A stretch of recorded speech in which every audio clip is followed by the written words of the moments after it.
صدر مملکت ممنون حسین کا پاکستان کی ترقی کے عناصر کے موضوع پر کانفرنس سے خطاب۔ صدر ممنون حسین نے اسلام آباد میں قومی استحکام، ترقی اور قوت میں کار فرما عناصر ترکیبی کے عنوان سے منعقدہ کل پاکستان کانفرنس سے خطاب کرتے ہوئے کہا کہ بانیان پاکستان اور ان کے رفقائے کار جذبہ تعمیر سے سرشار تھے۔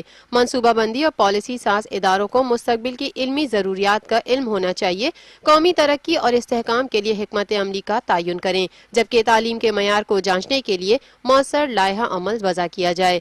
صدر مملکت ممنون حسین کا کہنا تھا کہ ماہرین تعلیم مستقبل کی تعلیمی منصوبہ بندی کے لیے قابل عمل تجاویز پیش کریں، کیونکہ معاشی استحکام کے بغیر خود کفالت کی منزل پر پہنچنا ممکن نہیں۔